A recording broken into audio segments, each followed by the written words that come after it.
for those of you who don't know me, my name is Melissa Grizzle. I'm the Director of Entrepreneur Development for ITEN. We have been in the St. Louis region for, we were started in 2008, so 13 years of helping tech startups and entrepreneurs launch, explore their ideas and launch their companies. And a year ago or so, we became part of Lindenwood University to do that in an even bigger and better way. So tonight we are excited to showcase those our companies that are finishing up our newest program, the Eureka Experience validation, which is the second component of the Eureka Experience. As some of you may have heard, back in the fall, we launched the initial component, which is Ideation. And that is focused on really early stage or folks that are rethinking their business models. So it's very much about thinking about the continuous innovation mindsets and using the tools within the Lean Stack curriculum, which is the curriculum that's sort of at the core of this program, to do their initial Lean Canvas, which is a one-page tool for a business model, and really try to get their early assumptions down on one page and get ready to test those. And they participants in that also put together, used another tool called a traction roadmap that helps them based on their 3-year success, what revenue they would want to have in 3 years, and sort of back into their first 90 days. So the majority of the companies you'll hear from tonight participated in Ideation. We have a few brave souls that that did the crash course in all the Ideation playbooks and tools there in the when we had the open application period for validation. But they all started validation with some initial assumptions on their business model that they had done on their Lean Canvas and where they hope to go on their traction roadmap. And then over the past 12 weeks, we have been working with them to do work through a process of customer discovery and problem discovery. So tonight's presentations are going to be focused on that journey for each of them. So they will share where they started back 12 weeks ago, sort of what they thought the problem was that they should be solving, who they should be solving it for, what their early adopters should look like, and then what success for the problem solution fit looked like. So what kind of early traction goals were they hoping to get? And then they started off on 2 week at a time, sort of time boxed processes to like reach out to potential customers, learn from them, really understand the problem that they're having, and then formulate their solution around that and put together some of the terms you might hear tonight, a term that the Lean Stack curriculum uses for the offer that you put together is a mafia offer, because you want it to be something that your customer cannot refuse. So you'll hear that term, and they'll talk about, sort of how they got to the components of their mafia offer based on what they learned in customer discovery. So one of the things that we at ITEN want to be really intentional about, especially for our public facing programs, such as the Second Thursday programming, is that we show the journey of entrepreneurship, warts and all. So it's not, when we put people out there, it's sharing their true stories, it's learning from each other, it's being transparent about the roller coaster that is being a startup founder. It's not all the shiny, glitzy demo day, slick investor pitches like you see on Shark Tank, or even just some of the really the end of an accelerator you might see. We really want people that are watching our programming and attending our programming to say, wow, okay, this is I'm not the only one this is kind of a roller coaster for, or this is challenging. And because there's really a lot of, I think, good things to be said for that peer-to-peer learning and support and connection. So we have 5 brave souls, well, more than 5 because we have 5 teams, but 7 or 8 brave souls here sharing their journey. and what they've learned, and where the next chunk of the next 90 days are going to take them on their journey. So, and then for us at ITEN, this programming starts again, all over again in June. So we'll be offering the Ideation 8-week program that is open to anyone. There's not an application, you can just sign up. So if you're interested in that, watch for more information. That will start in June and run for 8 weeks. And then we will do this program that these participants have been a part of, the validation component, again in the fall. So yeah, I think that's probably enough from me. I will, we're going to go through and hear from all 5 of our companies sort of back to back to back. And then we're going to spend the latter part of the session with Q&A and conversation with them about it. But we're going to let all 5 of them present back to back, and then we'll chat some more. So if you have questions for different presenters as they are presenting, you want to just throw them in the chat, we'll make sure we read through all of those and kick off the discussion when all 5 of them are done. So without further ado, I will welcome the founders of Mitto and find them in my list and spotlight them for the world here. Let me get you guys. All right, so can others see Rob and Hannah? Okay, thank you, Melissa. My name is Hannah Nielsen. My co-founder Rob is here on the call, and we're both really excited and honored to share our experience and what our company is with everybody. We've really gained a lot through the Eureka Experience, and we have Ken as well as all of the other wonderful mentors to thank. So without further ado, I'll go ahead and get started on how we started. Next slide, please. So all of this really started last spring. The inspiration was when I saw a lot of small businesses closing around me. And I wanted some way to show my support. And so I had a what if moment, and I wondered if I could start a marketplace applications where users could buy and send gift cards to local businesses. And with this idea came 3 different customer segments: the small businesses within Colombia, the gift card purchasers, and the gift card receivers. And Rob and I both agreed we wanted to create something of value. We wanted to be able to give a user the capability to send a gift to their loved ones in under 30 seconds. So with all of these assumptions and propositions, we needed to validate. Next slide, please. So what we did was we conducted problem discovery interviews with the 3 different customer segments. So what we found with the small business owners is that the gift card process was pretty seamless. They didn't have a lot of pains to build a solution around. So what we found with our consumers is that gift card purchasers typically have a hard time figuring out what to get as gifts. So they resort to a gift card. And gift card receivers, their problems are more based around receiving gift cards to a store they don't shop at, as well as losing or forgetting those gift cards. And so with all of this insight, Rob and I decided to create a Mafia offer, and I'll go ahead and hand the baton off to him. Hannah. So like Hannah talked about, it was important for our Mafia offer to provide value to all 3 customer segments, using those insights and other insights that we found. So for example, with the businesses in Colombia, understanding that their gift card process is relatively seamless and it doesn't usually cost them anything, we knew that we had to create something that was seamless for them and also free for them to even consider taking a look at it.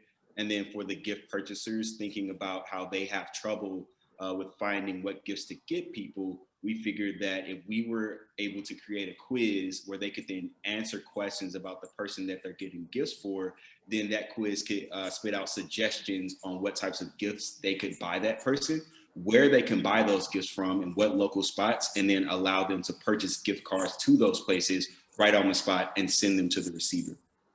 Now for the receivers who often have trouble with getting gift cards to stores they don't shop at, we also want to include the option for them to transfer their gift cards to other shops. So for example, if I were to send Hannah a gift card to Caldi's, but she prefers Lakota, she would get a notification that she got the Caldi's gift card.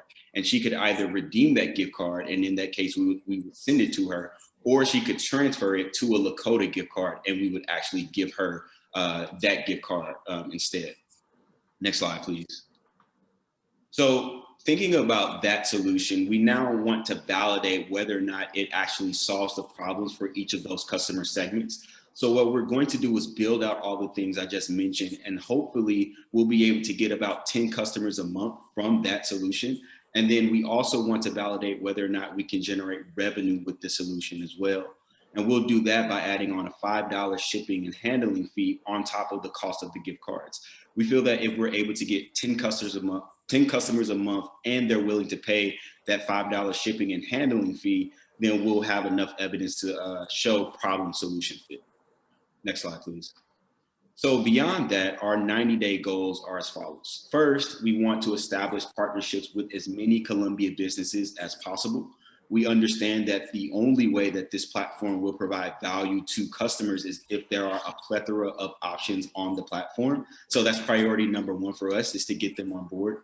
The second thing we want to do is build capacity within our team and in an advisory form.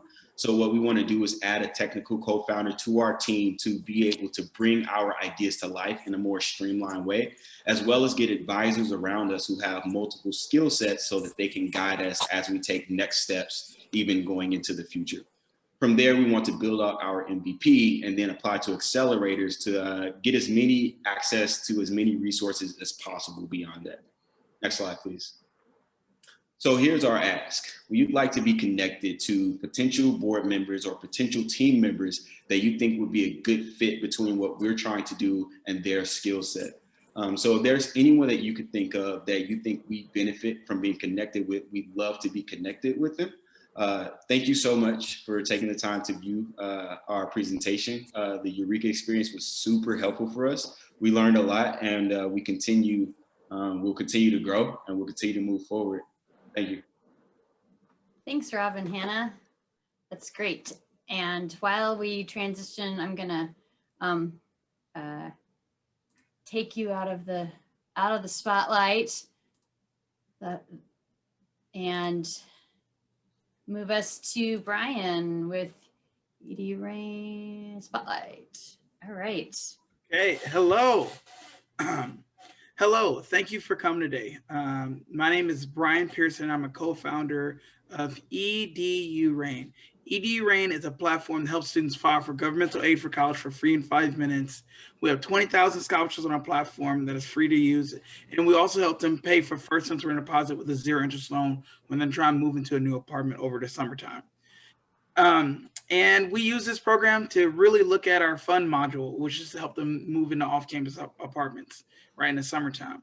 So the problem that we're looking at for college-bound students, it's a struggle to really, get financial aid, win scholarships, and to look for housing. It's very time-consuming, and it's just a very stressful situation. The target customers that we're looking at are college-bound high school students who are actively searching for financial aid, and college students that are first-gen or low-income students.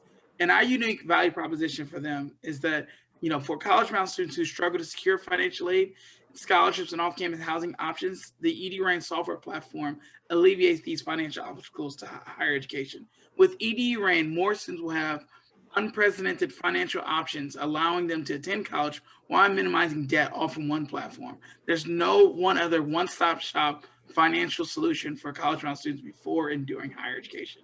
Next slide. So for our off-campus, our 0 interest off-campus housing loan, which was we are looking at in this program.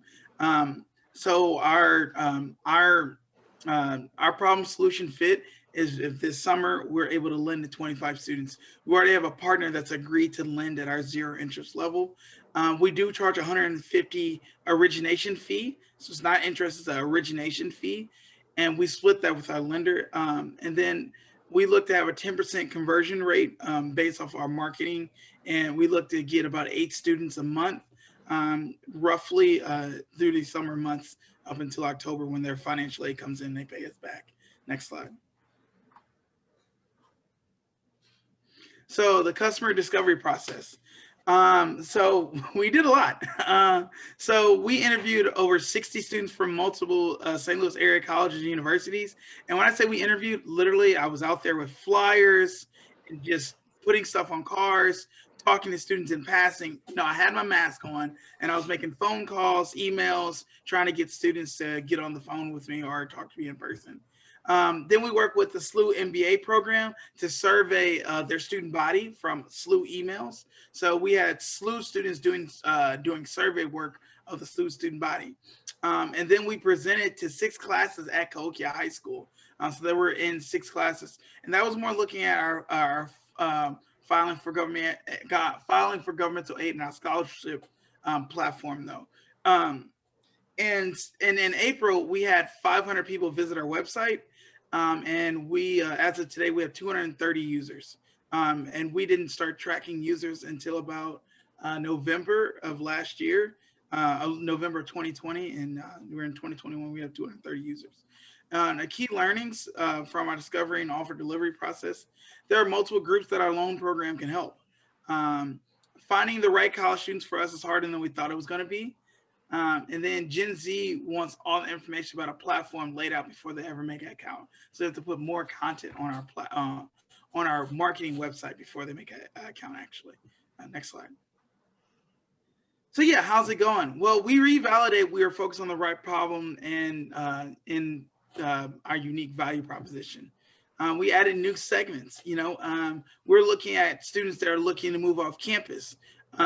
Now we realize in these interviews, there are students who are looking to do summer internships in different cities, who have already obtained a job, have FAFSA loans coming in the fall when they go back to school, and they have a good job paying, good internship paying job, but they don't have the funds to make that transition. So it's the same situation, just it's the same situation where they don't have the money, but they do have the money. It's just a time period. So we help them out there too.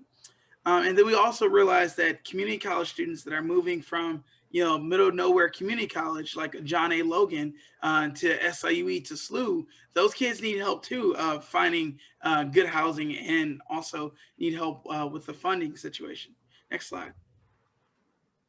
So yeah, pivot, persevere, or pause. Well, we validate the need for our products. We now need to find the best way to harvest the field to get students to use our platform. We were going to places where we found students that had money were going to. So that means that we need to really dig deep into where these students work, who their employers are, and what are things that they do that keep the cost out as they budget and live.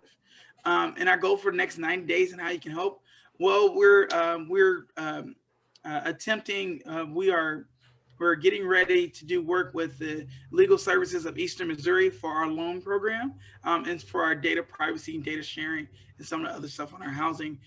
We're looking for a new CTO. We do have tech-enabled individuals on our team, but we do need a very experienced person to help us lead us through our path into our version 2 of EDUrain. And then we plan to execute on a marketing plan we have developed for this program. We're also looking for introduction to angel investors and introductions to college and high school student groups. Next slide. Yeah, and I'm the CEO of EDUrain, and I'm really happy that we're able to do this. Everybody that's on our team is very technical, so programs like this it's gonna fall onto me. And you can give me a call at 618-381-0110. I prefer you email me though, because I don't really like answering random phone calls. But thank you so much. Thanks, Brian. That's great. And yeah, I think I don't know that I mentioned the phrase, the persevere, pause, or pivot, or sort of where this 12 weeks leads these participants to sort of think through based on their customer discovery, is it continue? Is it persevere? Is it, pivot to a different early adopter or maybe a different industry, or is it pause and sort of rethink things from the beginning? So you'll hear that phrase probably on a few other presentations as well. So I would now call Corey. Where did you go? There you are. I'm going to bring Corey up, and give Brian a break from being the spotlight and take it away, Corey. All right. Hi, my name is Corey Seidel. I'm the founder of Pronto. Next slide, please. So when stores want to sell items to customers, they often use regular checkout or self-checkout. Many of you have probably been in this scenario where it seems like a never-ending line. And these lines tend to back up even with self-checkout because that's really only as fast as the slowest person. So we developed a solution to combat this by introducing mobile self-checkout that actually also does not require users to individually scan each item. Next slide. So we started out by identifying that we wanted to reduce lines and that was our problem, and our solution was mobile self-checkout. Our ideal first customers are apparel stores that use RFID because RFID is the driver behind our mobile self-checkout platform. The items do not need to be seen to be scanned, which is our unique value proposition, whereas our competitors use machine vision and machine learning. And so they're all about focusing on user interactions with items and having to track what people have put in their cart. From here, a problem solution fit for us would look similar to partnering with a single store and processing 1/3 of their transactions per month at a cost of a 2% transaction fee and a small software, hardware, and data fee. Next slide. The problem and customer discovery process was kind of our next phase. So going from having this idea to making sure we're on the right track. And so we started by interviewing small business employees and small business owners as a faster track to the decision maker. We were able to talk to 5 small business owners and learn about the problems they face, the technology they use, and the obstacles to getting them to adopt new technology. Usually it's just the cost of technology is one of the biggest drawbacks for them, but also learning that most owners are just not inclined to adopt new things unless they're a tech person themselves. From here, we transitioned into interviews with retail chains, first starting out with lower level employees and then networking our way up to 23 store managers and then 5 higher level managers. We started using a warm introduction process, and then after we exhausted our leads on this, transition to what I like to call the buy a $7 t-shirt method and have a conversation. And it's pretty much as it says. I bought a $7 t-shirt and had a lot of good conversations. The drawback is the pile of $7 t-shirts in my room. From here, we have a Mafia offer of a partnership to develop our MVP for the checkout and process, as well as our process with our shrink or theft, which we'll talk about shrink in a second. It's a little bit harder to get to the decision maker with big retailers, so we haven't offered this yet. But the key things we did learn from this are that small and large businesses face very similar inventory issues as well as other issues, but they get there for different reasons. Small businesses tend to not adopt technologies, so that's why they face their inventory issues, whereas large businesses have systems that are prone to inaccuracies like inaccurate deliveries, as well as being too reliant on your yearly physical inventory count. And with COVID, that actually delayed that count, so stores were off for a year and a half or more. The other thing that we learned is stores don't widely advertise new technology, so I learned a lot of cool things that I can do when I go to Kohl's or Target.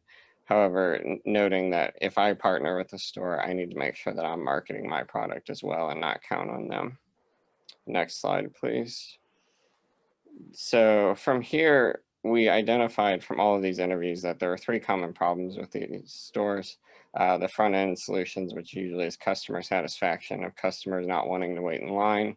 And then there were inventory management. So a lot of stores are now fulfilling orders at each individual location, and this becomes a problem if your inventory is off. So they need to have a better inventory management count.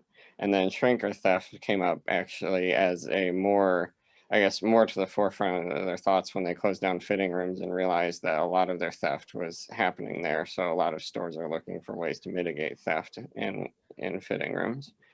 Our customer segment is still the same. We're looking at retail apparel that use RFID because it's a quick market in.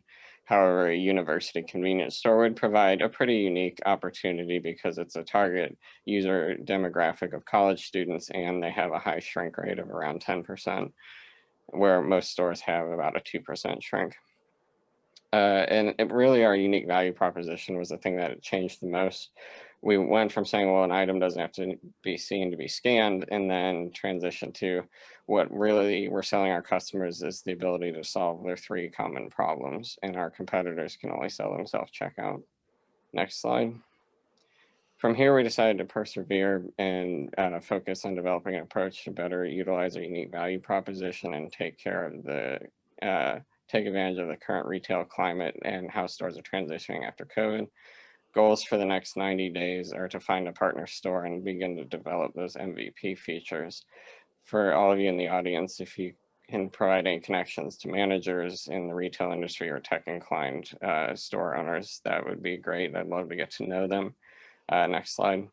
You can contact me at corey.seidel@woosl.edu. Thanks for your time. Thanks, Corey. And I will now shift over to our friends at Red Brand. Let me get Corey out of the spotlight and find Omar and Miguel. Hold on, there they are. Coming to us all the way from, okay. Thank you, Melissa. Thank you, everybody. My name is Miguel Hernandez, and this is Omar Espinosa, my partner. He's located in St. Louis, Missouri. He's the one who's recommended us to participate in this incredible experience that has been Eureka validation. Our project is One Red Brand. Next slide, please. One Red Brand is a SaaS platform that allows brand owners to streamline and distribute all of their advertising campaigns, but providing efficiency in customizing marketing materials, but without compromising the brand integrity. I have to say that One Red Brand is already functioning and with traction here in Mexico. We've been doing this project for the past 6 years and already on the market for the past 4 years with several customers here. Next one, please. Precisely, we started this project by detecting an expansion opportunity for One Red Brand in the US market. We are aware that we already have competitors in the US market, but we think that we have a good chance to slice a piece of that big cake that is available for us already. Of course, we need to understand the US market because we need to validate that we are resolving exactly the same problems with our potential clients or early adopters, such as CMOs, franchise owners or directors, marketing directors, even universities or educational institutions. And of course, another challenge for us was to understand the legal rules about the constitution of an LLC or a corporation in the US market. Next one, please. So our UVP is an efficient customization of marketing materials at low cost without compromising the brand visual assets, as Miguel mentioned. I think one of the challenges that we encounter while trying to, again, evaluate the entry into the market of the US was pricing, right? We have a pricing model in Mexico. However, one of the things that we encounter here is how do we find a price of a SaaS platform that, while it might have traction in Mexico, what is the right model for us in the US? We have set up in this license model here to start, but obviously that's an iteration process that we're working right now, and definitely the program and the mentors having helped us tailor this better to the market introduction here. Next one, please. We've been doing a lot of interviews in this customer discovery process, and we found that we are exactly resolving the same issues and problems that we've seen in our customers here in Mexico. And one of the key components for our Mafia offer that we found that it's actually pretty engaging with potential customers is that to present the challenges of each industry regarding all of the problems about handling the advertising materials in the internal customers, all of the stakeholders regarding a franchise, a branch corporation, a hotel franchise, etc.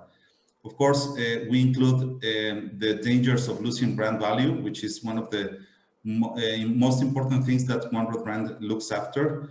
And of course, we talk about the efficiency and advantages of using our platform to resolve most of their pains and problems. And of course, at the end, the competitive cost, because as Omar says, we are figuring out the right pricing for our licenses in the US market, and of course, giving a lot of benefits to the customers. Next one, please. So, what were the key learnings from this customer discovery process? Well, all the interviews expressed exactly the same kind of issues regarding the high demand on customized marketing materials for all the stakeholders and internal clients. Of course, there's always lack of brand consistency. In the larger the corporation, the more this issue comes out. Particularly important delays to distribute marketing materials in specific junctures during the year or a season. There's always, well, one of the things that we found out is that sometimes there's not enough collaborators or designers or team members to tackle all the daily demands. And of course, we also discovered a new opportunity. In one of our interviews, we see an opportunity to use One Road brand for political campaigns also. Next one, please. Well, right now we are, of course, starting the project in the US market. This is a really good challenge for us because we need to establish ourselves over there with mentors to receive all of the advice about the constitution of One Road brand as an LLC. It is important for us to keep on defining our pricing model specific to the US market. And of course, we feel that we have validated our customer segments. It's basically the same based on our current customers here in Mexico. And of course, we still are perfecting our UVP with every new customer or potential client because we are always in a continuous process of benchmarking. Next one, please. So right now, the goals for the next 90 days, we are pleased to announce that we've decided to incorporate One Road brand in the US market as an LLC. By the end of this June, this process will be completed. We will be based in St. Louis, Missouri. Of course, we want to keep on continue learning from other mentors, and we need to be present always in the tech startup industry in St. Louis. Of course, we always will be needing advising and key contacts to open potential clients for sure. And our short-term focus is to bring new customers and tailor our solutions based now on the customer feedback. Next one, please. Well, this is our contact information. We really appreciate the time that we had for this presentation. And of course, it's been a great journey to participate in this Eureka Experience validation. Thank you. Yeah. Thank you so much, One Road brand. And part of the experience that these participants had was that we were able to pair some Lindenwood students with the teams, and we actually had a student that hadn't come back to St. Louis for she was remote and in Mexico, and so that was exciting that she was excited to work with a company that was both in St. Louis and in Mexico. So there's a lot of really great connections I think that happened throughout the program. Okay, so last but not least, I will remove the stress of the spotlight from our friends at One Road brand and pull up our friends at Tree, the creators of Ultimate Disc Golf video game. And Jill, I'll let you all take it from here. All right, great, thank you. Thank you, Venture Cafe and ITEN, for letting us tell our story about our growth and our bindings going through the validation experience. So that's a huge awesome. Thank you. The Ultimate Disc Golf video game is a product of Trade Industries that Josh and I, Jill Johnson, took through the validation process of ITEN. Next slide. The UDG game was born to solve 3 problems. The binding that golf games players have, and the outdated characters, and as well as the outdated graphics. So those were 3 problems we wanted to solve. And our customer segment would be disc golfers. The solution was to build a video game that our customers could customize their own character and have the option to explore those courses without following their ball or following their disc. Exploring those courses and finding Easter eggs, and also completing missions to increase their character's abilities in the video game. So, but we had to find our customer discovery and feedback. Next slide. Our customer discovery process was a little bit different than most people's. What we did is we released our video game on itch.io. We posted about it on over 100 disc golf Facebook groups. And then we invited them to come to our Discord to tell us how our game was, and also how much we should charge.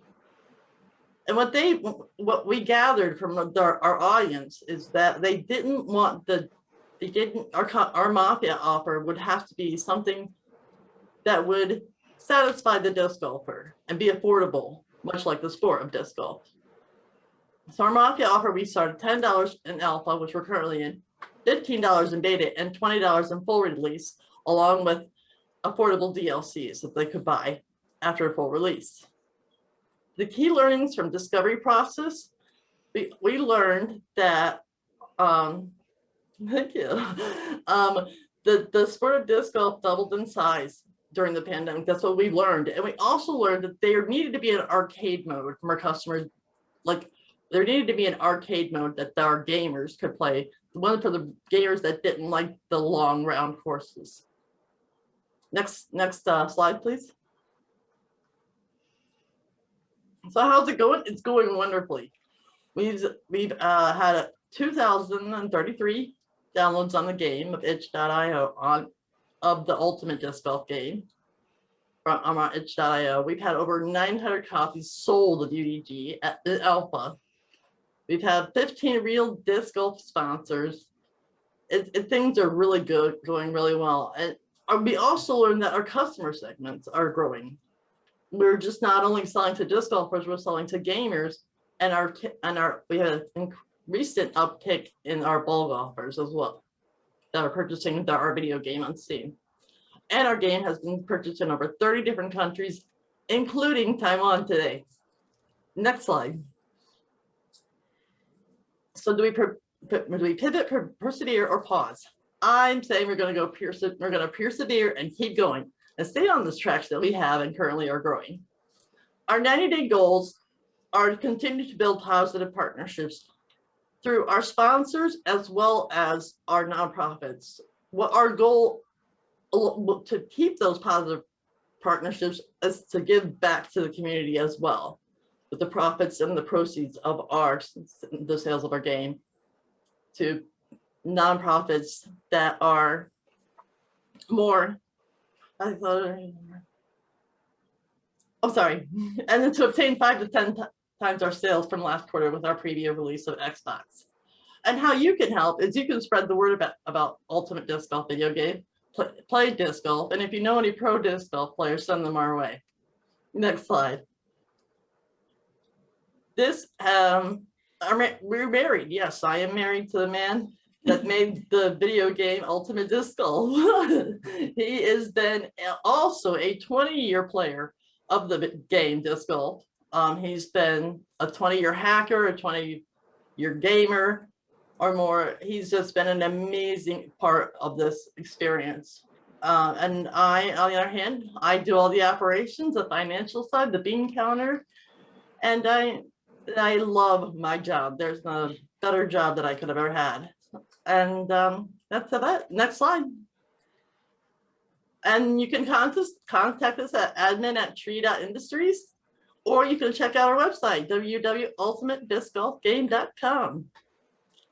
Thank you for listening. Just to wrap us up, because we are coming up right up on 5, and thanks for everybody that's sticking with us. Come back next month. We're for a second Thursday of Venture Cafe, where we will be introducing our new executive director and talking about some other really cool things that are coming down the pike for ITEN and the way that we're helping startups start up. So anyway, thanks so much, guys, for coming, and we will see you next month, ITEN second Thursday.